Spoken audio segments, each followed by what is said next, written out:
Hi hello ನಮಸ್ತೆ welcome back to ಶ್ರುತಿ ಲೋಕ. ನೋಡಿ, ಇದು ಟೇಸ್ಟಿಯಾದ ಗಿಣ್ಣು. ನಮ್ಮ ಉತ್ತರ ಕರ್ನಾಟಕದಲ್ಲಿ ಹೇಳಿ ಕೇಳಿ ಸ್ಪೆಷಲ್ ಅಂತಲೇ ಕರಿಬೋದು. ತುಂಬ ಜನ ಇಷ್ಟಪಟ್ಟು ತಿನ್ನುವಂತಹ ಒಂದು ಅದ್ಭುತವಾದ ರೆಸಿಪಿನೇ ಇದು. ನೋಡೋಕ್ಕೆ ಈ ಥರ ಇದ್ರೂ ಟೇಸ್ಟ್ ಮಾತ್ರ ತುಂಬಾ ಚೆನ್ನಾಗಿರುತ್ತೆ. ಯಾಕಪ್ಪ ಅಂದರೆ ಹಸು ಡೆಲಿವರಿ ಆದ ಕೆಲವು ದಿನಗಳಲ್ಲೇ ಇದು ಹಾಲು ಬರುತ್ತಲ್ವ, ಅದರಲ್ಲೇ ಇದನ್ನು ಮಾಡೋದು. ಅದನ್ನು ಗಿಣ್ಣು ಅಂತ ಕರೀತಾರೆ. ಇದರಲ್ಲಿ ಡೈರಿ ರಿಚ್ ಪ್ರಾಡಕ್ಟ್ಸ್ ಇರೋದ್ರಿಂದ ತುಂಬಾ ಹೆಲ್ತಿಗೆ ಒಳ್ಳೆಯದು. ಬಾಣಂತಿಯರಿಗೂ ಒಳ್ಳೆಯದು, ಮಕ್ಕಳಿಗೂ ಒಳ್ಳೆಯದು, ಹಾಗೂ ಪ್ರೆಗ್ನೆಂಟ್ ಲೇಡೀಸ್ಗೂ ಕೂಡ ತುಂಬಾ ಒಳ್ಳೆಯದು. ಹಳ್ಳಿಗಳಲ್ಲೆಲ್ಲ ಜಾಸ್ತಿ ಸಿಗುತ್ತೆ, ಸಿಟಿ ಕಡೆ ನನಗೆ ಗೊತ್ತಿಲ್ಲ ಹೇಗಪ್ಪ ಅಂತ. ಇದನ್ನ ಏನು ಮಾಡಬೇಕು ಅಂದರೆ, ಕೊಟ್ಟಿರ್ತಾರಲ್ವ ಅದನ್ನು ಒಂದು ನೈಟ್ ಪೂರ ಬೆಲ್ಲ ಹಾಕಿ ಮ್ಯಾರಿನೇಟ್ ಮಾಡಿ ಇಡಬೇಕಾಗುತ್ತೆ. ಯಾಕಂದರೆ ಸ್ವಲ್ಪ ಹುಳಿ ಅಂಶ ಇರೋದ್ರಿಂದ ಅದಕ್ಕಾಗಿ ನೈಟ್ ಪೂರ್ತಿನೂ ಬೆಲ್ಲದಲ್ಲೇ ಇದನ್ನು ಹಾಕಿಟ್ಟು ಮುಚ್ಚಿಟ್ಬಿಡಬೇಕು. ನಾನಿಲ್ಲಿ ಆರ್ಗ್ಯಾನಿಕ್ ಬೆಲ್ಲ ತೊಗೊಂಡಿರೋದ್ರಿಂದ ಸ್ವಲ್ಪ ಕಪ್ಪಾಗಿದೆ. ತುಂಬ ಟೇಸ್ಟ್ ಬರುತ್ತೆ ಅಂತ ಹೇಳಿ ನಾನು ಆರ್ಗ್ಯಾನಿಕ್ ಬೆಲ್ಲ ಬಳಸ್ತಾ ಇದ್ದೀನಿ.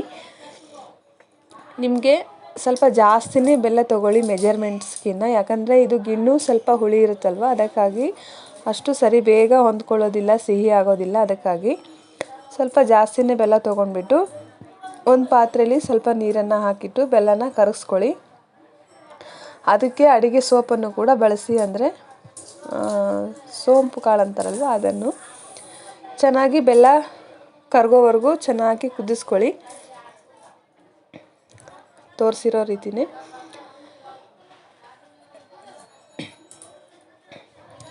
ಎಲ್ಲನೂ ಬೆಲ್ಲನೂ ಚೆನ್ನಾಗಿ ಮಿಕ್ಸ್ ಆಗಿ ಸೋಪಿನ ಜೊತೆ ಚೆನ್ನಾಗಿ ಹೊಂದ್ಕೊಳ್ಳಿ. ಅದಾದ ನಂತರ ನಾವಿಲ್ಲಿ ನೊರೆಯಾಗಿ ಕುದ್ದು ಚೆನ್ನಾಗಿ ಈ ರೀತಿಯಾಗಿ ಮೇಲೆ ಬರಲಿ, ಬೆಲ್ಲನೂ ಚೆನ್ನಾಗಿ ಕರಗಲಿ. ಒಂದು ಸ್ವಲ್ಪ ಹೊತ್ತು ಬಿಟ್ಟಿರಬೇಕಾಗುತ್ತೆ ಒಲೆ ಮೇಲೇ. ಚೆನ್ನಾಗಿ ಬೆಲ್ಲ ಕುದ್ದ ಮೇಲೆ ಸೋಂಪು ಹಾಕಿರ್ತೀವಲ್ವ, ಅದ್ರ ಸ್ಮೆಲ್ ಘಮ ತುಂಬ ಚೆನ್ನಾಗಿ ಬರುತ್ತೆ.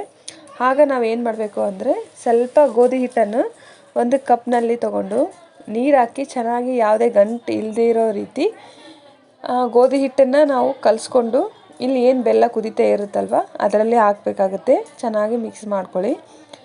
ಅದಾದ ನಂತರ ಅದನ್ನು ಕೂಡ ಒಂದೆರಡು ಕುದಿಯೋವರೆಗೂ ಚೆನ್ನಾಗಿ ಕುದಿಸ್ಕೊಳ್ಳಿ. ಈ ರೀತಿಯಾಗಿ ಕನ್ಸಿಸ್ಟೆನ್ಸಿ ಬಂದಾದಮೇಲೆ ಅದೇನು ಬೆಲ್ಲ ಹಾಕಿ ನೆನೆ ಇಟ್ಟಿರ್ತೀರಲ್ವ ಗಿಣ್ಣು, ಅದನ್ನು ಕೂಡ ಇದರಲ್ಲೇ ಮಿಕ್ಸ್ ಮಾಡಿಕೊಂಡು ಚೆನ್ನಾಗಿ ಕುದಿಸ್ಕೊಳ್ಳಿ. ತೋರಿಸ್ತಿದ್ದಾರಲ್ವ ವಿಡಿಯೋದಲ್ಲಿ, ಇದೇ ರೀತಿಯಾಗಿ ಮೊಸರಾಗಿ ತುಂಬಾ ಟೇಸ್ಟಿಯಾಗಿ ಬಂದಿರುತ್ತೆ. ಅದು ನೀವು ನಿಮ್ಮ ಕಡೆ ಸಿಕ್ಕರೆ ಇದನ್ನು ಮಾತ್ರ ಮಿಸ್ ಮಾಡಿಕೊಳ್ಳೇಬೇಡಿ. ವಿಡಿಯೋನ ಕೊನೆವರೆಗೂ ನೋಡಿದ್ದಕ್ಕಾಗಿ ಧನ್ಯವಾದಗಳು. ವಿಡಿಯೋ ಇಷ್ಟ ಆಗಿತ್ತು ಅಂದರೆ ಲೈಕ್ ಮಾಡಿ. ಇದೇ ರೀತಿಯಾದ ರೆಸಿಪಿ ಬೇಕು ಅಂದರೆ ಶ್ರುತಿ ಲೋಕ ಚಾನಲ್ನ ಸಬ್ಸ್ಕ್ರೈಬ್ ಆಗಿ. ಮತ್ತೆ ನೆಕ್ಸ್ಟ್ ವಿಡಿಯೋದಲ್ಲಿ ಸಿಗ್ತೀನಿ. ಟಾಟಾ, ಬಾಯ್ ಬಾಯ್.